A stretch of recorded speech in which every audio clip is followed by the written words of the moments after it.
बिस्मिल्लाहिर्रहमानिर्रहीम। अस्सलाम वालेकुम।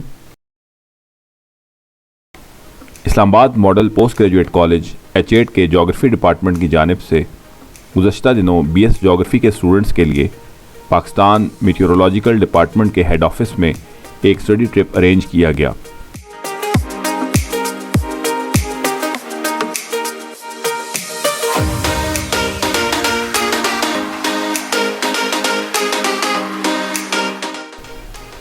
इस स्टडी ट्रिप का बुनियादी मकसद स्टूडेंट्स में प्रैक्टिकल स्किल्स को डेवलप करना और वेदर फोरकास्ट के मुतालिक स्टूडेंट्स को नॉलेज देना था।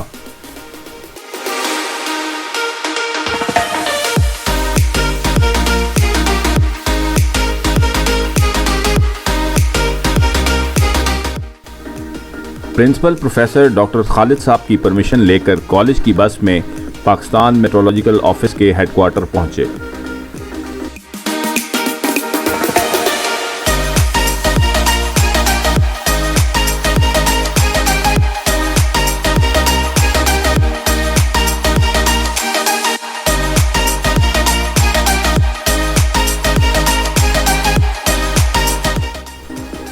यहाँ पर डिप्टी डायरेक्टर फारूक डार साहब ने वार्म वेलकम किया और स्टूडेंट्स को ब्रीफ करने के लिए एक एक्सपर्ट मीटियोरोलॉजिस्ट को भेजा, जिन्होंने वेदर रिकॉर्डिंग इंस्ट्रूमेंट्स के मुतालिक डिटेल्स बताईं।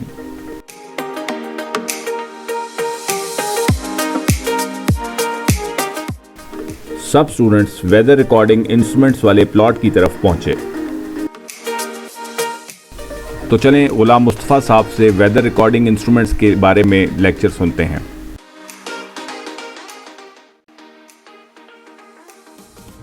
मेरा नाम गुलाम मुस्तफ़ा है, मैं मेट्रोलॉजिस्ट हूँ और यहाँ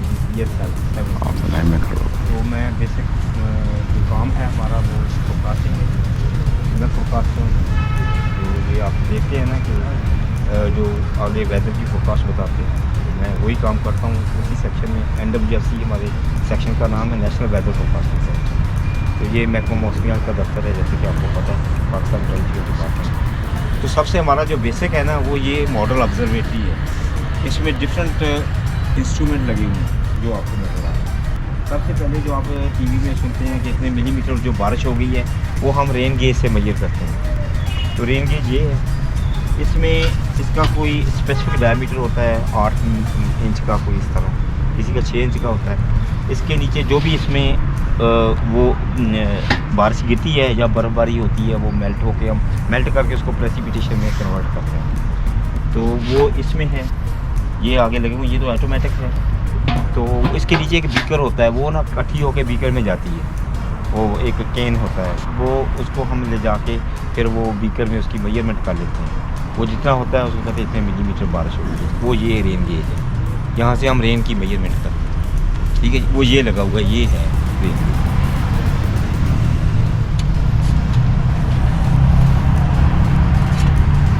ये आप देख रहे होंगे कि ये इस तरह है और ये रेन गेज है, और ये इस तरह का ये गेज होता है।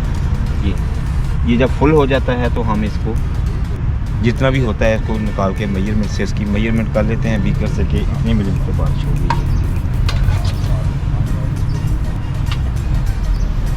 ये मैनुअल रेन गेज है, वो ऑटोमेटिक है। ऑटोमेटिक फिलहाल काम नहीं कर रहा, तो ये तो इसी में जो भी होती है बस इतने मिलीमीटर उसको करके बता देते हैं कि इतने मिलीमीटर 24 घंटे में हुई है। हर 3-3 घंटे बाद ऑब्जर्वेशन होती है, फिर हर 3-3 घंटे की 24 घंटे की इकट्ठी करके उसको ऐड करके बता देते हैं कि 24 घंटे में सुबह 8 बजे बता देते हैं टीवी को, इधर मीडिया में, कि 24 घंटे में इतने मिलीमीटर बारिश हो गई। इसके बारे में किसी का कोई क्वेश्चन पूछना चाहता है तो सर से पूछ सकते हैं आप। ये रेनफॉल है कि इतने मिलीमीटर बारिश हो चुकी है, जो इसके अंदर इकट्ठी होती है, उसको हर 3-3 घंटे बाद मेजर करके 24 घंटे की इकट्ठी करके टीवी पे इधर उधर मीडिया पे बता देते हैं, ठीक है। तो स्नोफॉल भी इसी में इकट्ठी होती है। फिर जो स्नोफॉल इकट्ठी हो जाती है उसको अलहदा करके उसको मेल्ट करके उसको हम कहते हैं प्रेसिपिटेशन। उसमें सब काइंड की जितनी भी बारिश होती है, फॉग, ड्यू, शबनम, जो भी इसमें आती है, उसको सारी को इकट्ठी करके उसको हम प्रेसिपिटेशन कहते हैं।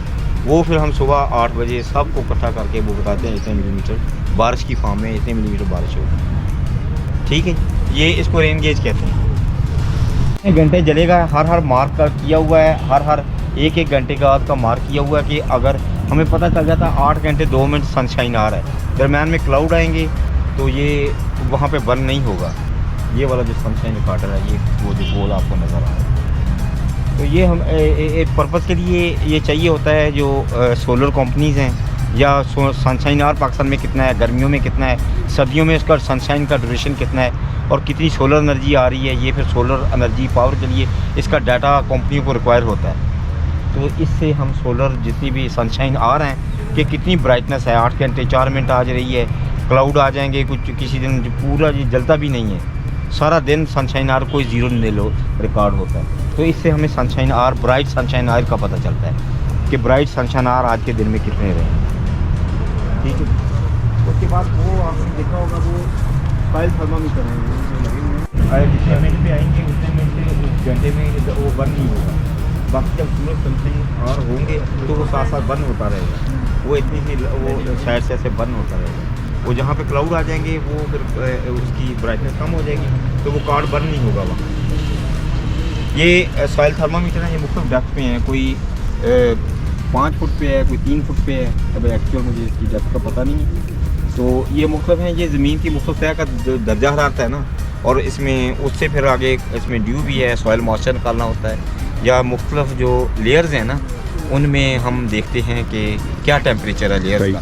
यहाँ से हम एग्रीकल्चर को डाटा देते हैं, वो इसकी बना पे देखते हैं कि इस इलाके में जैतून काश्त हो सकती है, दूसरी वीट काश्त हो सकती है, चावल काश्त हो सकता है, क्या कुछ काश्त हो सकता है, कितने डेप्थ पे कितना मॉइस्चर और कितना टेम्परेचर होना ये किसी फसल के लिए ज़रूरी है। किसकी रूट्स कितनी हैं, कौन कौन से दरख्त इधर हो सकते हैं, कौन कौन से दरख्त इधर नहीं हो सकते, कौन कौन सी इधर फसलें हो सकती हैं।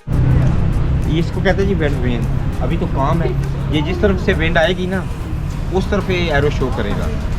विंड जो कमिंग डायरेक्शन होती है ना वो हम एक्चुअल डायरेक्शन लेते हैं कि जहाँ से हमें हम अगर फेस करके खड़े हो जाए ना, जहाँ से हमारे फेस को टच कर रही है, बिल्कुल, तो ये जिस तरफ विंड जाएगी तो ये उस तरफ उसकी डायरेक्शन शो करता जाएगा। अभी काम है, विंड इस तरफ का साउथ की तरफ है और काम है, और जब ये कोई सिस्टम आ रहा होता है तो ये ईस्ट की तरफ हो जाता है। अब कल देख लीजिएगा कि ये कल परसों बारिश कोई हल्की सी हो रही है, इसमें 8 तारीख को हमारे मरी में स्नोफॉल है, तो इसकी डायरेक्शन चेंज हो जाएगी। ये नॉर्दर्न है, ये भी फोरकास्टिंग के लिए बहुत एक अहम पैरामीटर है। तो ये नॉर्थ या नॉर्थ ईस्ट की तरफ हो जाएगा। आजकल वेस्टर्लीज आ रही हैं। हाँ, आजकल वेस्टर्लीज है, ये एक साउथ वेस्टर्ली वेस्टर्ली, बिल्कुल सही। अभी ये साउथ की तरफ टर्न होगा, फिर साउथ के साथ साथ फिर हम अंदाजा लगाते हैं साउथ के साथ साथ जब ये ईस्ट की तरफ जाएगा ना, जब मॉइस्चर ईस्ट की तरफ जाएगा तो हमें पता चल जाएगा साउथ से ईस्ट की तरफ ये जा रहा है, तो कोई वेदर सिस्टम आ रहा है। सही सही। जो जैसे जैसे विंड की डायरेक्शन चेंज होगी वैसे हमें पता चलता है कि किस तरह का सिस्टम हमें अप्रोच कर रहा है। जी बिल्कुल। ये फोरकास्टिंग के लिए बड़ा लगे हुए, ये इसका मीटर चलता है। जैसे ये ऐसे का घूमेगा, ये तो जैम हुआ है, जैसे ये घूमेगा ना तो इसके साथ साथ इसका मीटर चलता है। हम हर 3 मिनट बाद, वैसे तो हम इसके घंटे की एवरेज लेते हैं, मगर हम इसमें 3 मिनट की लेके ना उसको 20 से मल्टीप्लाई करके वो इस तरह 60 मिनट की निकाल के उसकी एवरेज निकालते हैं। तो ये वो होती है जो नॉटिकल माइल में होती है, नॉटिकल माइल पर आवर, या नॉट्स में वो नॉटिकल माइल पर आवर है। तो क्योंकि कर्व्ड पाथ है वो जो है वो माइल से भी ज़्यादा होता है, बिल्कुल 1.96 को इस तरह होता है, बिल्कुल इसी तरह 1.9 है जी, 1.96 को इस तरह होता है, वो नॉटिकल माइल पर आवर उसके, क्योंकि कर्व्ड पाथ है अर्थ का बिल्कुल, तो इस तरह वो इसको फिर नॉटिकल माइल में बी एंड एयर जो हमारे एयर में है, जो इसकी वजह से स्क्रीन है ताकि एयर इसके ऊपर डायरेक्ट इन्फ्लुएंस ना हो सके, ना सूरज की रोशनी जा सके, इस तरह इसको ये कर्व बनाया, ये WMO का स्टैंडर्ड है। और ये आपके जो एयर का टेम्परेचर है वो बताएगा। एक ड्राइबल टेम्परेचर होता है, एक मिनिमम होता है जो पूरे 24 घंटे में जो सबसे कम से कम गया है ना तो वहाँ जाके रुक जाता है। एक ज़्यादा से ज़्यादा है जो 24 घंटे में ज़्यादा से ज़्यादा गया वहाँ जाके रुक जाता है। तो एक होता है वेट बल्ब टेम्परेचर, वो पानी का टेम्परेचर होता है, हवा में एवेपोरेशन बताता है, उससे हम रिलेटिव ह्यूमिडिटी निकालते हैं। तो इसमें 4 किस्म के थर्मामीटर होते हैं, उन चारों की रीडिंग होती है। हमारे पास सादा जो वेदर स्टेबिलिटी रडार था ना जी, सिर्फ हमें लोकेशन और इंटेंसिटी बताता था। सही। ये हमें ये नहीं बताता था जैसे कोई के वो जैसे रडार डॉपलर रडार है कि वो चीज़ हमारी समझ आ रही है या हमारी समझ से दूर जा रही है। बिल्कुल। वो जो डेल्टा लैम्डा शिफ्ट आपने पढ़ा होगा, वो लैम्डा शिफ्ट जो हम उसमें पढ़ते हैं, delta lambda is equal to physics में MC माइनस लैम्डा, जो इक्वेशन पढ़ते हैं, ये उसमें बनाया गया है। इसमें वो जो सिस्टम है कितनी तेज़ी के साथ हमारी तरफ आ रहा है, इंटेंसिटी और लोकेशन के, वो जो पहला रडार था वो सिर्फ इंटेंसिटी एंड लोकेशन बताता था, उसकी रेंज भी कम थी, इसकी रेंज 400 किलोमीटर है, रेडियल रेंज 400, 800 हो जाती है। इस तरह पूरे पाकिस्तान को कवर करने के लिए जापानीज है ना, कराची में, मुल्तान में, सियालकोट में, अभी ये इधर 2 वर्किंग कंडीशन में, कराची और हमारा ये इस्लामाबाद का, बाकी बन रहे हैं। तो इसकी रेंज है, ये डॉपलर है, ये कोई बादल सिस्टम बादलों को से, ये एस बैंड है। एस बैंड इसलिए है कि ये सिर्फ बादल कोई, बाकी इसमें जो बाकी बैंड हैं, ई बैंड या वो हैं, वो एविएशन पर्पस के लिए वो निकाल देते हैं। वो इंडिया को एतराज़ था ताकि वो हमारा वो कोई और जो नेविगेशन है वो ना इसमें आए। जो इंटरनेशनल एग्रीमेंट के तहत सिर्फ ये एस बैंड है और ये सिर्फ और सिर्फ बादल रेनफॉल इंटेंसिटी इन्हीं को कैप्चर करके उन्हीं का डिस्प्ले देता है, बाकियों को फिल्टर कर देता है।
अच्छा, ये national cycling monitoring centre Islamabad है। यहाँ पे हम अर्थक्वेक मॉनिटर करते हैं। थोड़ा सादा लफ्ज़ों में मैं बताऊँगा आपको ताकि आप लोग को आसानी से समझ भी आ जाए। ग्लोबल हम मॉनिटर भी करते हैं लोकल लेवल पे। लोकल से मुराद पाकिस्तान पे हैं और रीजनल लेवल पे मतलब अफगानिस्तान, ईरान, इंडिया, चाइना और इधर साउथ में। अब अर्थक्वेक मॉनिटर करने के लिए हमारे पास एक सेंसर होता है, उसको साइज़मोमीटर कहते हैं, ठीक है। अब ये सेंसर्स जो हैं ये पाकिस्तान में भी इंस्टॉल्ड हैं और पूरी दुनिया में भी इंस्टॉल्ड हैं। पाकिस्तान में ये तकरीबन मोर देन 30 हमारे पास स्टेशन हैं और वर्ल्ड वाइड हमारे पास मोर देन 100 स्टेशन का डाटा हमें रियल टाइम में रिसीव होता है। ये एक स्लाइड थी उसमें ऊपर इस पर ये जिस तरह ये स्टेशन नज़र आ रहा है, ये नॉर्दर्न एरियाज में भी है और साउथ में भी है, मतलब पूरे पाकिस्तान की कवरेज हमने की हुई है। ये हमारे लोकल स्टेशन है पाकिस्तान के, ये तकरीबन 30 के करीब है। इसके अलावा भी हमारे पास इंटरनेशनल में भी डाटा रिसीव हो रहा है रियल टाइम।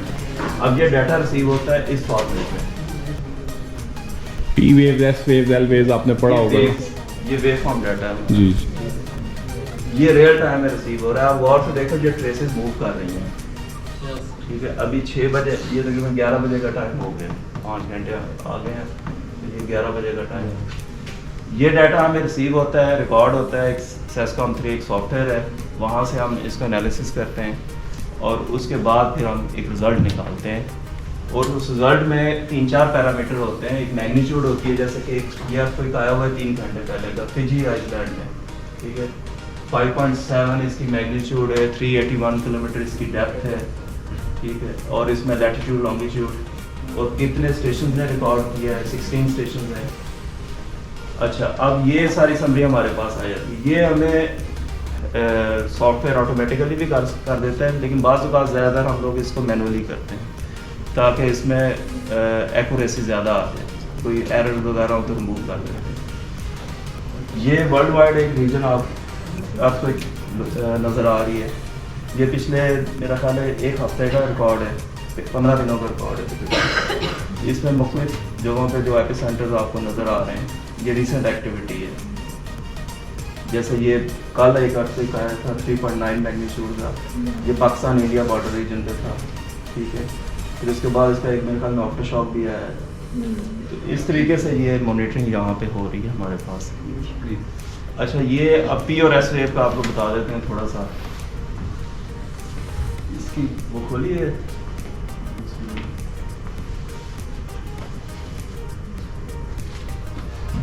अच्छा। जब ये अर्थक्वेक आता है तो इसमें जो साइज़मिक वेव्स जनरेट होती हैं, उसमें सबसे पहले जो वेव हमारे पास अराइव होती है उसको पी वेव कहते हैं, जिसको प्राइमरी वेव्स भी कहते हैं, वो कंप्रेशन वेव्स भी इसको कहते हैं, ठीक है। और उसके बाद जो हमारे पास वेव रिसीव होती है वो सेकेंडरी वेव होती है, इसको एस वेव कहते हैं। पी और एस वेव का जो ट्रैवल टाइम डिफरेंस होता है उससे हम एपिसेंटर निकालते हैं। 3 हमें अगर स्टेशन मिल जाए इस तरीके से, 3 अगर फर्स्ट करें, कहीं लाहौर है, इस्लामाबाद है, लाहौर है और ये कोयटा है, तो 3 स्टेशन से भी हम एपिसेंटर निकाल सकते हैं। ये एक इवेंट है, इसके अंदर कोई और पाकिस्तान का कोई लोकल इवेंट हो तो वो आप दिखा रहे हैं।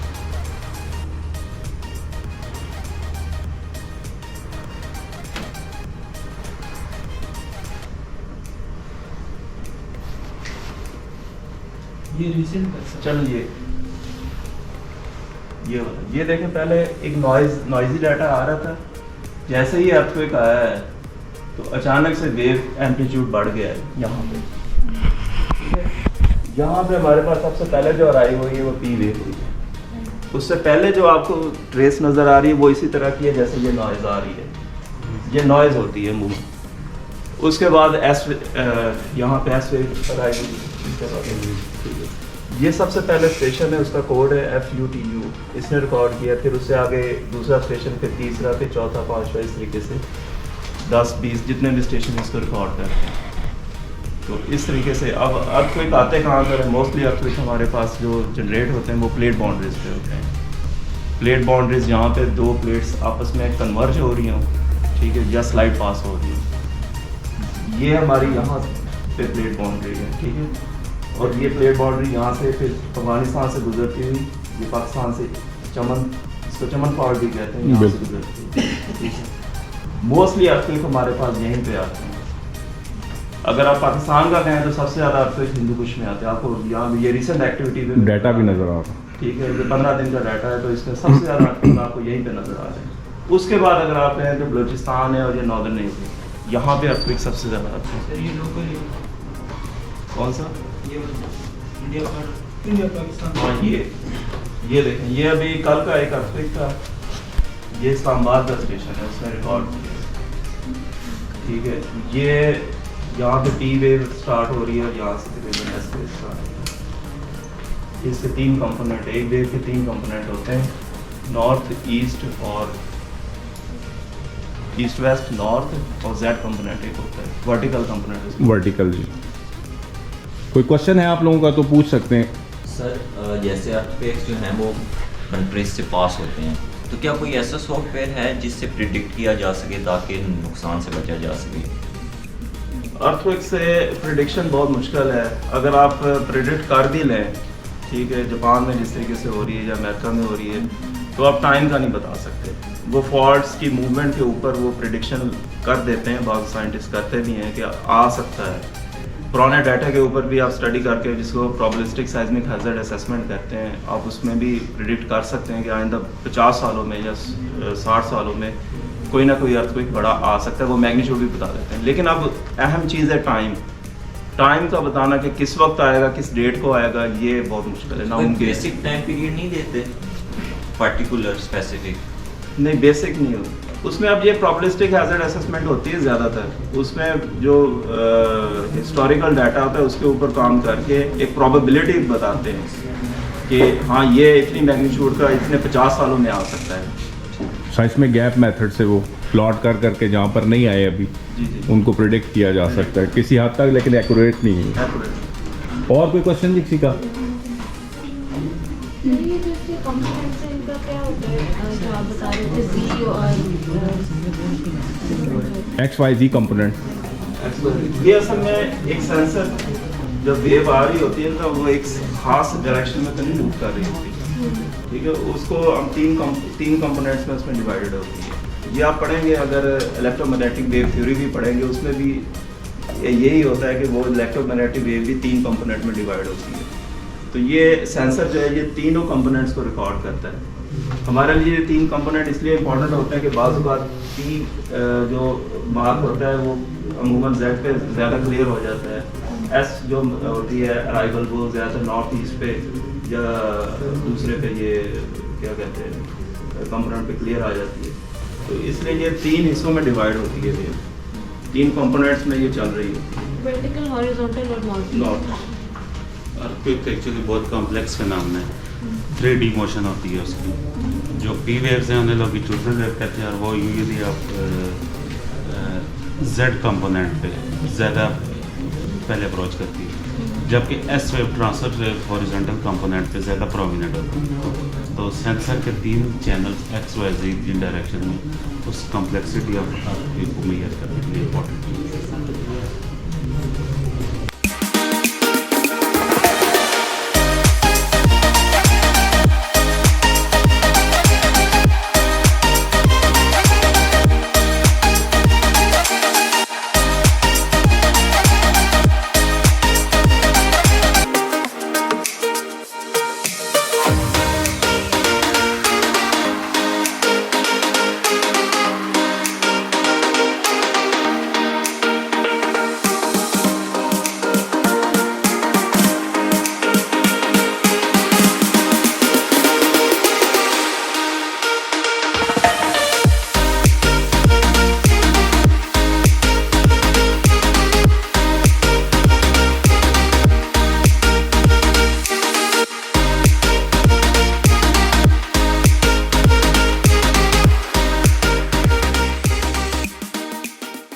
हमारा सेंटर है नेशनल वेदर फोरकास्टिंग सेंटर।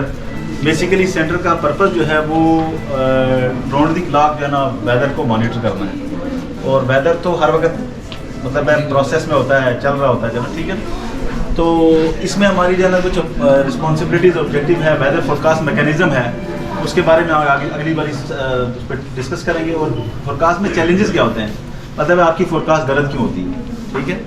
तो इसमें जो है ना जी हमारा ऑब्जेक्टिव ये है कि हम जो है ना जो भी वेदर को हम मॉनिटर कर रहे हैं, अगर कोई हाई इम्पैक्ट वेदर है, वैसे तो वेदर जो है ना अक्सर के टेम्परेचर आपने हो सकता है ऑब्जर्वेटरी में देखा हो, और उसके अलावा रेनफॉल तो कोई भी नहीं है, लेकिन हम उसको कंटिन्यूसली जो है मॉनिटर कर रहे हैं। हमारा आवरली और 3 आवरली जो है ना वो डेटा तैयार हो रहा है।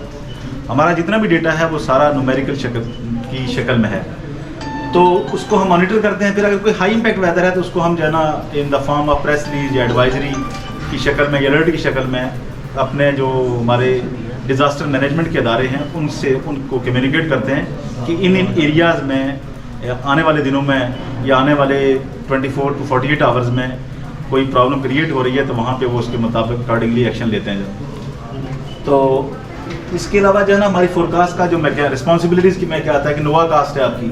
नोवा कास्ट में होता है कि आप 4 से 6 घंटों का वेदर जो है ना वो मतलब है कि किसी भी जो है ना अगर एरिया में हो रहा है तो उसके बारे में उसको उनको आगाह करना, जैसे स्पेशली एविएशन वगैरह के पॉइंट ऑफ व्यू से कि हमारी फ़्लाइट्स वगैरह हो रही होती हैं, या एयरफोर्स के जो पायलट्स वगैरह हैं वो कहीं जो है ना मतलब विज़िट पे जा रहे होते हैं, या उनकी जो है ना कोई एक्सरसाइज वगैरह होती है, तो उसके पॉइंट ऑफ व्यू से हम उनको जो है ना वो हमसे इन्फॉर्मेशन लेते हैं, हम उनको कम्युनिकेट करते हैं। तो ये अप टू 2 to 6 आवर्स है। उसके बाद वेरी शॉर्ट रेंज फोरकास्ट ये 12 आवर्स की होती है कि नेक्स्ट 24 आवर में रेडियो पाकिस्तान वाले कॉल करते हैं जी कि अगले 12 घंटों में पाकिस्तान का वेदर कैसा रहेगा पूरे कंट्री का। हमारा बेसिकली पर्पस जो है कराची से लेकर गवादर तक, कराची गवादर से लेकर गिलगित बल्तिस्तान तक तमाम एरियाज़ को जो है ना वो मॉनिटर करना, फिर उनकी फोरकास्ट को अपने स्टेक होल्डर्स के साथ जो है ना वो कम्युनिकेट करना। इसके अलावा शॉर्ट रेंज फोरकास्ट होती है जो 12 से 72 आवर तक है, medium range forecast 3 hours and 248 hour, मतलब 1 हफ्ते की फोरकास्ट। जब हम फोरकास्ट तैयार कर लेते हैं, रूटीन में फोरकास्ट जो है ना वो हमारे इलेक्ट्रॉनिक मीडिया और प्रिंट मीडिया पे जा रही होती है। लेकिन जब कोई हाई इम्पैक्ट वेदर होता है, जैसे इस दफ़ा देखा होगा आपने कि सिंध के इलाकों में ज़्यादा बारिशें हुई हैं, बलूचिस्तान में बारिशें बहुत ज़्यादा हुई हैं, तो उनको टाइमली मतलब इंटीमेट करना कि आपके इलाके में अगर तेज़ बारिश हो रही है, तेज़ बारिश से गर्मियों में अमूमन ये होता है कि अर्बन फ्लडिंग होती है या फ्लैश फ्लडिंग होती है या रिवराइन फ्लडिंग होती है। तो इस मरतबा जो हमारे पास जो है ज़्यादातर बलूचिस्तान, डीजी खान के हिल टोरेंट्स, इन पे बहुत ज़्यादा जो हमारी हिस्टोरिकल हमारे पास रेनफॉल का डेटा है, अगर वो देखें तो इस डेटा को हम कंपेयर करें तो वो हमें नहीं देखने में आता कि इतना मतलब है कि हाईएस्ट रेनफॉल एक दिन में सिंध में जो है ना वो मौजूद मतलब 355 के आसपास रेनफॉल हुई है, जबकि उसके पूरे मंथ की जो रेनफॉल है वो 238 mm है, जबकि एक दिन में 24 आवर में नेक्स्ट डे भी 240 के आसपास रेन हो गई वहाँ पे। तो शदीद किस्म की जो फ्लडिंग, यानी एक तरफ मतलब है कि हम कहते हैं कि तूफ़ानी बारिशें और अल्लाह का अजाब जो है ना उस एरिए में आ गया। तो इससे हम एनडीएमए को मतलब अपनी फोरकास्ट देते हैं। एनडीएमए क्या करता है, वो पीडीएमएस के साथ, पीडीएमएस फिर लोकल गवर्नमेंट मतलब डिस्ट्रिक्ट एडमिनिस्ट्रेशन के साथ जो है ना उस इलाके में जो भी मतलब है अपनी तैयारियाँ होती हैं, लोगों को मतलब है सेफ जगहों पे ले जाना, शिफ्ट करना, उस एरिया से निकालना, जैसे आपने सुना होगा कि जब ये फ्लड आ रहा था स्वात वाला, तो नौशहरा में जो है ना वहाँ की जो डीसी थी उसने घरों से लोगों को कैसे निकाला है कि फ्लड आ रहा है बहुत ज़्यादा, आप सीरियस निकल जाएँ वरना आपके सारे घर शर जो है ना वो पानी के अंदर आ जाएंगे। सर अभी आपने बताया था कि आर्मी जो है एयरफोर्स को आप लोग जो है बताते हैं कि कोई भी रेनफॉल होगा तो ये 24 आवर्स के बाद बताते हैं या रोज का रोज मतलब बताते हैं? नहीं, बताते तो रोज़ ही हैं, लेकिन जो हाई इम्पैक्ट वेदर होता है ना जिसमें तेज़ बारिशें हों तो इस तरह की वो 3 से 4 दिन पहले हम उनको बता देते हैं कि फ़लाँ दिन ये वेदर अप्रोच कर रहा है, ठीक है। सर जब आप लोग इतना प्रेडिक्ट करते हैं कि फ्लड आएगा ये आएगा, तो उससे फिर जो दूसरी साइड पे बलूचिस्तान वाली साइड पे डेरा गाजी खान वाली साइड पे आ रहा था तो वो आपने इनको नहीं बताया था कि इन्होंने कुछ भी वो इल्जाम? बिल्कुल सही, अच्छा क्वेश्चन किया आपने। मसला मेरे भाई ये होता है ना कि हम जो है ना थोड़ा सा पुराने माइंड के लोग हैं जो है ना जी। एक तो हमारा जो है ना जी वो ट्रस्ट नहीं होता जब किसी भी नई चीज़ पे ना हमारा ट्रस्ट नहीं है। दूसरा जो है हमारा जो है वहाँ पे जो कैनाल्स हैं, फ़र्ज़ किया हम छोटे से बात कर लेते हैं कि ये नाला नई अगर आप नाम सुना हो, नाला नई के अलाम जो है ना कितनी इंक्रोचमेंट है और हम जितना भी डेवरेस अपना है वो सारा जो है ना वो नाला नई के अंदर फेंक रहे होते हैं। थोड़ी सी बारिश होती है, प्रेजेंटेशन हम चल के देखेंगे कि जायका ने 2007 में जो है ना एक मतलब इस तरह से तेज़ बारिशें हुई थी 2001 में, तो जिससे नाला नई में बहुत ज़्यादा जो है ना तूफ़ानी बारिश हुई थी, 610 मिलीमीटर 24 आवर में हुई थी। तो उससे क्या हुआ था कि आपके ये राजा बाज़ार ग्वाल मंडी के एरिया सारा जो है ना जी ज़ेर पानी के ज़ेर असर आ गए थे, तो बहुत ज़्यादा नुकसान हुआ था। तो उस केस को लेते हुए जायका ने एक जो है ना वो बनाया था, हम आगे चल के प्रेजेंटेशन देखेंगे। तो हमने तो सबको बताया था वहाँ पे प्रोजेक्ट सारे बने हुए हैं तमाम जो है ना जी, मतलब अगर यहाँ बारिश होगी तो ये पानी इधर जाएगा। लोगों ने इंक्रोचमेंट बहुत ज़्यादा की हुई है। इन शॉर्ट अगर आप देखें तो लोगों ने, क्योंकि दरिया तो मतलब तूफ़ानी बारिशें तो 3 साल बाद 4 साल 5 साल के बाद होती हैं। लोग क्या करते हैं, आजकल ज़मीनें तो कम हो गई हैं, आबादी बढ़ गई है, अब लोग जो है ना वो इंक्रोचमेंट करते हैं दरियाओं के अंदर जो है ना वो अपनी और कुछ नहीं माल मवेशी को वहाँ ले जाते हैं, वहाँ छोटे मतलब वक्ती तौर पर ना बाड़े शाड़े बना लेते हैं। तो फिर वो जब कोई सैलाब आता है तो वो फिर चीखो पुकार होती है जी हमारा इतना नुकसान हो गया, गवर्नमेंट से जो है ना वो अपना कंपनसेशन लेने के लिए ना हम लोग मुख्तलिफ के फ्रॉड करते हैं। तो बहरहाल ये एक अलग टॉपिक है। तो उसकी मेन वजह जो है वो मिस मैनेजमेंट है और वहाँ पे जो लोकल लोग हैं मतलब इंतज़ामिया है वो इंक्रोचमेंट करते हैं उन इलाकों में, जिसकी वजह से ना पानी कहते गुजरगाह है, अगर गुजरगाह के ऊपर आप जब बैठेंगे तो डेफिनेटली जब 3-4 साल बाद फ्लड आएगा तो नुकसान तो होगा। अच्छा, ये हमारा रडार नेटवर्क है जी। हमारे पास मर्दान में जो है ना वो रडार है।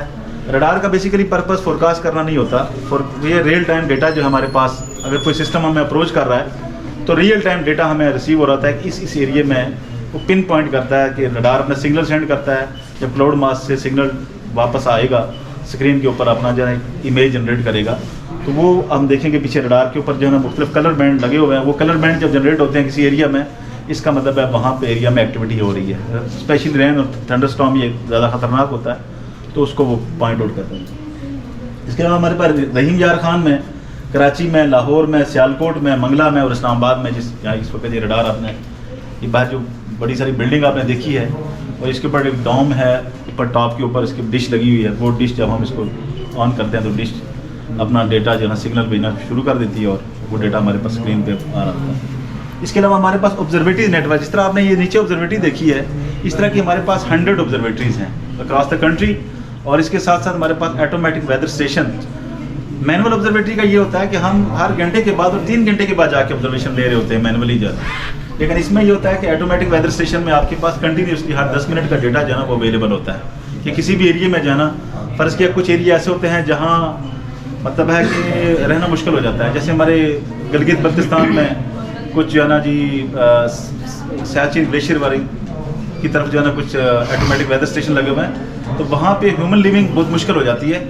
तो उस चीज़ को कंपनसेट करने के लिए भी हम जो है क्या कहते हैं ऑटोमेटिक वेदर स्टेशन लगा देते हैं और फिर उसको अपने कनेक्ट कर देते हैं अपने सिस्टम के साथ, तो वो डेटा हमें कंटिन्यूसली ट्रांसमिट कर रहा था। इस वक्त तकरीबन 45 के आसपास हमारे पास जो है ना वो ऑटोमेटिक वेदर स्टेशन का डेटा प्लस 100 ऑब्जर्वेटरीज का डेटा हमारे पास आ रहा होता है। अगर आप मुझे इसको पूछेंगे जी कि इस वक्त जो है ना वो फर्स्ट के बांडी बासपुर एक जगह है या स्कर्दू में एक जगह है कोई जो है ना जी, इसके अलावा जो है ना जी तख्तबाई में या ग्वादर के आसपास किसी की ऑटोमेटिक वेदर स्टेशन का डेटा, तो एक डिस्प्ले हम आपको करके दिखा देंगे कि वहाँ इस वक्त टेम्परेचर की कंडीशन ये है, क्लाउड ये है।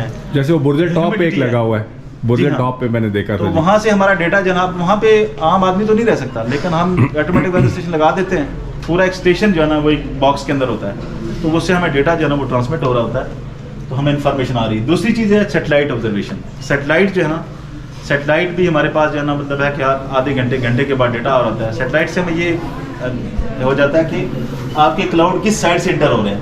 फर्ज की अगर आप ये इस वक्त देखिए, आप ये क्लाउड मासिक जो है ना, ये पाकिस्तान का मैप आपको नजर आ रहा है जी सर। तो इस वक्त ये बिल्कुल वाइट कलर का जो है ना, इसका ये डेंस फॉग का डेटा है। इस वक्त लाहौर, गुजरांवाला, सियालकोट, नारोवाल और इन एरियाज में ना डेंस फॉग है इस वक्त जब। तो उससे भी हमें जो दिन जो है ना वो मतलब ज़्यादा होता जाएगा, तो उससे आपके जो है ना ये सेटेलाइट की पिक्चर जो है ना बहुत क्लियरली आपको पता चलता है कि इस एरिया में अभी तक जो है ना वो डेंस फॉग है, ठीक है। और इस तरह क्लाउड मास जब अप्रोच करता है तो इस तरह की आपकी जो है ना क्लाउड मास भी हमें जो है ना दिखाई दे रहा होता है कि किस किस एरिया में। अगर फ़र्ज़ किया मानसून के अंदर हमने तो हमारे पास जो है ना बे ऑफ बंगाल से, ये बे ऑफ बंगाल है, हमारे पास जितने भी गर्मी में सिस्टम बनते हैं वो बे ऑफ बंगाल पर बनते हैं। और कभी वेस्टवर्ड, नॉर्थ वेस्टवर्ड, उनका ट्रैक ही यही होता है कि वो कभी सिंध में इंटर होते हैं, कभी बलूचिस्तान नॉर्थ ईस्ट पंजाब में, कश्मीर में इंटर होते हैं और बारिश का सबब बनते हैं। और ये मानसून का मतलब है कि आपकी हमारे पास दो तरह की विंटर से मतलब वेदर सिस्टम है। एक है मानसून। मानसून क्या होता है वैसे?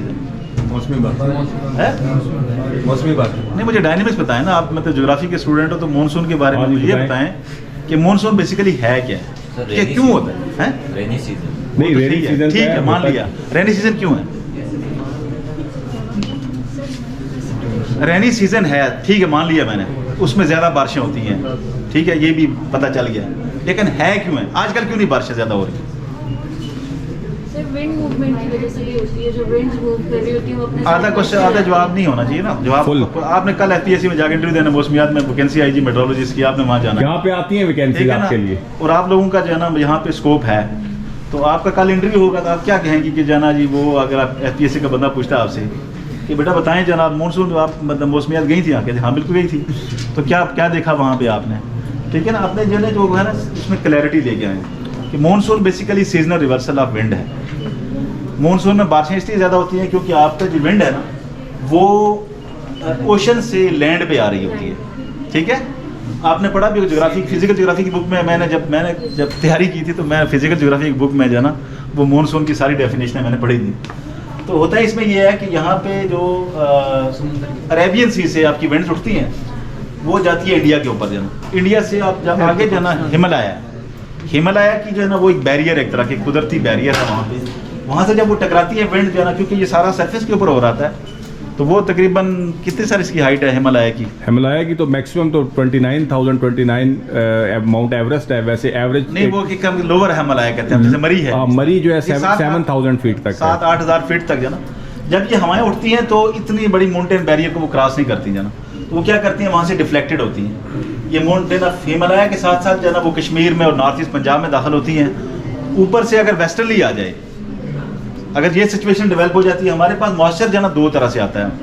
जो गर्मी में बारिशें होती हैं, तेज़ बारिशें, उसमें एक तो आपका बे ऑफ बंगाल से मॉइस्चर होता है, दूसरा आपका अरेबियन सी से मॉइस्चर होता है। जब ये टू वे मॉइस्चर आपका सप्लाई हो रहा होता है हमारे अपर पार्ट्स के ऊपर, अपर पार्ट्स मीन कश्मीर, अपर केपी और अपर पंजाब, तो उसमें अगर वेस्टर्ली भी आ जाए, वो वेस्टर्ली इसको कैटलिस्ट के तौर पे काम करती है, उसको कूलिंग बहुत ज़्यादा करती है। जब कूलिंग होती है, मॉइस्चर अवेलेबल होता है, तो उसमें शदीद बारिशें होती हैं, ठीक है।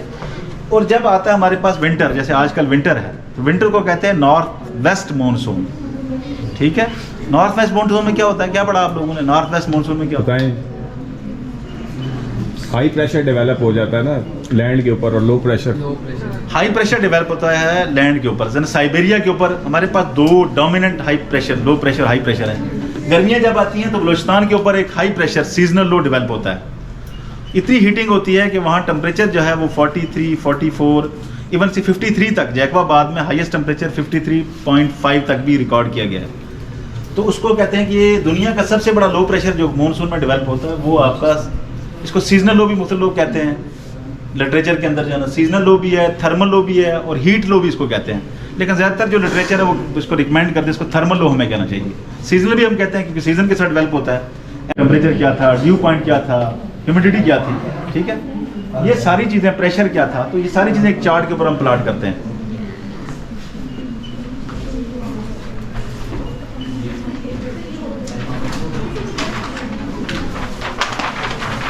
ये इस तरह का एक चार्ट है पूरा सेंट्रल एशिया का ना, इस चार्ट के ऊपर हम सारा डेटा प्लॉट करते हैं।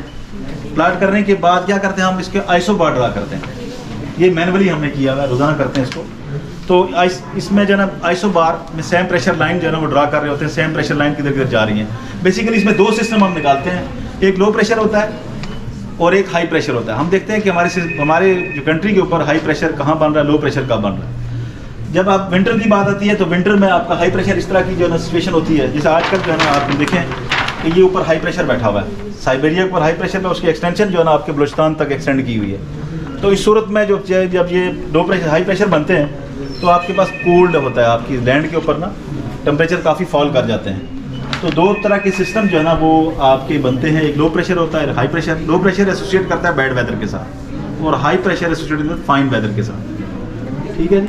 और एक हमारे जापान मेट्रोलॉजिकल डिपार्टमेंट का है, उसकी है ये जो आपको सामने ये जो है ना इस तरह के मॉडल होते हैं जिनके डेटा सारा जो है ना जी जो उसमें फीड होता है, तो उसके बाद वो करते हैं रन उनको 8 दिन का, 8 दिनों का और 15 डेज़ का कम से कम डेटा जो है ना वो इस तरह से हम उसको डाल के तो उसके लूप्स जो है ना वो कर देते हैं रन। तो उससे हमें पता चलता है कि नेक्स्ट 10 डेज़ या 15 डेज़ में मिनट के बाद हो रहा होता है कि कितने टाइम नहीं, इसमें जो है ना ये 24 आवर में 2 दफ़ा अपडेट होता है मॉडल जो है ना जी, एक सुबह 5 बजे और शाम को 5 बजे अपडेट, ठीक है। इसमें हमें जो है ना हर घंटे का इसमें आवरली जो है ना डेटा जो है ना वो आपके पास आ रहा है जो है, लेकिन ज़्यादा रिलायबल जो है ना हम उसको देखते हैं 24 आवर के ऊपर उसको सम अप कर देते हैं। उसके बाद हम उसकी बेस पर हम इसकी प्रेडिक्शन भी करते हैं। अप्रैल मई में जाके ना, अप्रैल में मिड अप्रैल से या मई में ये फुली जो है ना वो डेवलप होना शुरू हो जाता है। तो ये एक तरह का इन्वाइटर ऑफ मानसून होता है जब, ठीक है। और लो प्रेशर में विंड्स की जो मोशन कैसी होती है, कैसे मूव करती है, क्लॉकवाइज करती है, एंटी क्लॉकवाइज करती है, एंटी क्लॉकवाइज करती है, ठीक है। तो इसमें ये जो है ना आपका जो है ना वो मानसून में ये अच्छा सॉरी मैं आ रहा था कि नॉर्थ वेस्ट मानसून के ऊपर, नॉर्थ वेस्ट मानसून के आपके पास साइबेरिया में जाना जी वो हाई प्रेशर डेवलप हो जाता है। तो कुदरत का कानून है कि चीज़ें जो है ना वो हाई प्रेशर से लो प्रेशर की तरफ। तो आपकी विंड जो है ना जी यहाँ से जब अफगानिस्तान के जो है ना पहाड़ों से उतर के ये फुटिल ऑफ हिमालय के साथ ही दोबारा ट्रैवल करती हैं और इंडिया से जाती हैं, यहाँ पे कुछ उनको जो है ना जी वो रिपल्शन मिलती है, दोबारा जो है ना वो समुद्र की तरफ आती हैं। यानी कहने का मकसद ये है कि आपकी जो विंड्स होती हैं वो लैंड से समुद्र की तरफ आ रही होती है, इसी में बारिशें जो है ना कम होती हैं। और दूसरा आपके टेम्परेचर जो है सीजनल पैटर्न भी जो है शिफ्ट हो रहे होते हैं, उसकी वजह से बारिशें कम होती हैं। और ये सिस्टम ज़्यादातर अटलांटिक ओशन में जो वेस्टर्लीज होती हैं वो अटलांटिक ओशन में डेवलप होते हैं, वो ट्रैवल करते हैं वेस्टवर्ड ईस्टवर्ड सारी। और ईरान, अफगानिस्तान इसमें बारिश बरसाने के बाद जो है ना हमारे पास पाकिस्तान के ऊपर जो है बारिश का सबब बनते हैं।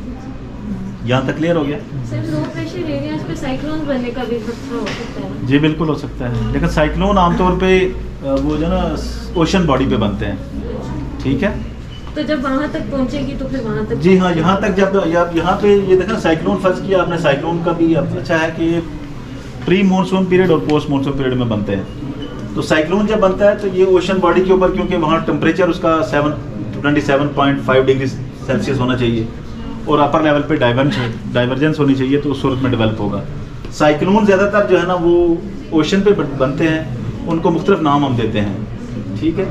तो ज़्यादातर जो साइक्लोन एरिया साइक्लोजेनेसिस होती है वो आपकी बे ऑफ बंगाली में होती है, और जब वो लैंड पे आते हैं ना फिर वीक हो जाते हैं, फिर उनको हम जो है ना low pressure area, well marked low pressure area, और अगर ज़्यादा इंटेंसिटी का लैंड पे वैसे ज़्यादा इंटेंसिटी उसी आपका डिप्रेशन तक जाता है, वो जो है ना डिप्रेशन, ठीक है, इस कैटेगरी तक जो है ना तक जाता है, लेकिन समुद्र के ऊपर बहुत ज़्यादा इंटेंसिफाई होता है।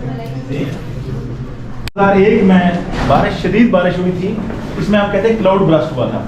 जब किसी इलाके में क्लाउड ब्रस्ट होता है तो वहाँ पे शदीद किस्म की तूफानी बारिश तो क्या तबाही मचाई।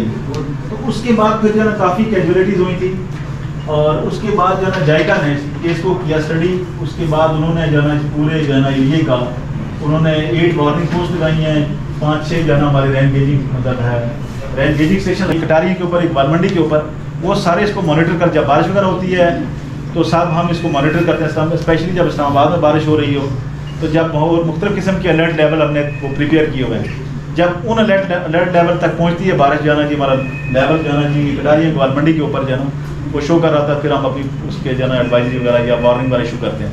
तो वो वार्निंग उसके साथ शेयर हो जाती है, फिर आर्मी के साथ मुख्तलिफ रेस्क्यू 112 ये सारे अदारे जो है ना वो उन लोगों को जो लो लाइन एरियाज में रहते हैं उनको वहाँ से निकालने के लिए जो है वो काम करते हैं। तो एक छोटी सी वीडियो है, वो ज़रा आप देखें। वीडियो में नाला लई के जरिए से होने वाली अर्बन फ्लडिंग के मुतालिक डिटेल इंफॉर्मेशन फराहम की गई।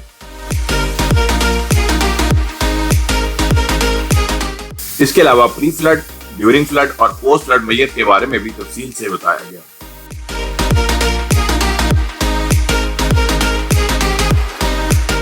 ओवरऑल ये स्टडी टूर बहुत ज्यादा कम्प्रिहेंसिव था, जिसमें स्टूडेंट्स को बहुत सी नई स्किल्स को सीखने और जानने का मौका मिला।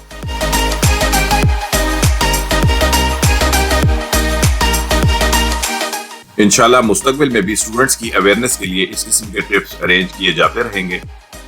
देखते रहिए वानीपीडिया पाकिस्तान। अपना ख्याल रखिएगा। Stay safe. अल्लाह हाफिज। फी अमान अल्लाह।